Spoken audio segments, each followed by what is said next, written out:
If you have seen those takedowns on Khabib and George St-Pierre, if you have seen the speed on Usain Bolt, if you have seen the coordination that David Beckham had in his days, you don't understand that it's not easy to be an athlete. And today's episode is about athletes. Welcome everyone, this is your host speaking, Fuad from Elfman Athleticism System, EAS, Elfman Athleticism System. Now, as you all know, part of athleticism is the physical capabilities, such as speed, such as strength, such as coordination. Now, all these are physical attributes. Another one is the mental aspect. And today's episode, we're going to talk about the science of psychology.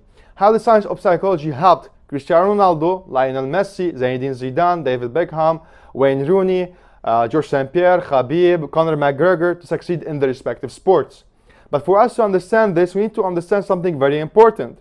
Back in time, sports had a cultural value, like Muay Thai from Thailand, like Judo from Japan, like Karate from Japan, like Tai Chi from China. All these had cultural values. Now with time, cultural values got transcended into commercial gains, commercial value as well.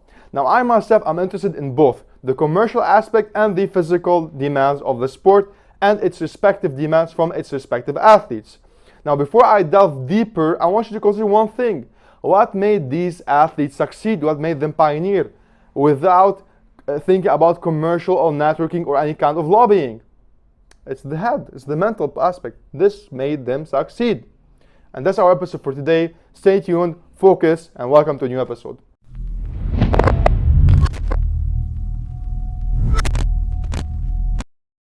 Alright guys, so it's about sport psychology, the element of athletic success.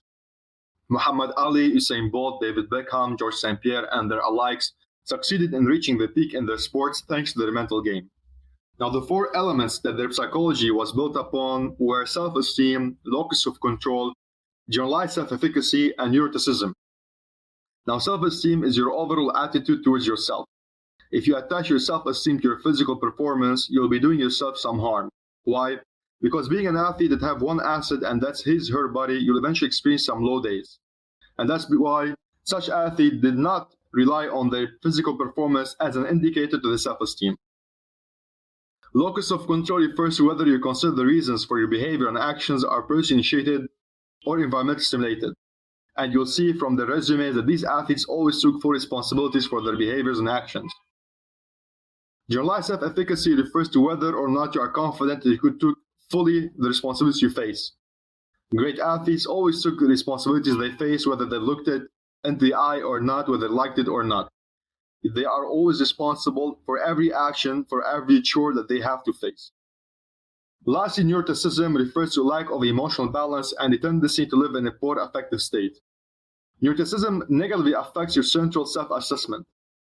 If you look to the interviews that these athletes always talk about, you'll see that they always talk about emotional balance, emotional intelligence, that they were always being taught about and learned from either their environment or through specialized coaches.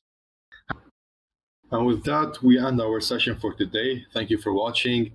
Don't forget to subscribe, share, and like so we can support each other and spread the knowledge as far as possible. It was your host, Fuad. See you next time.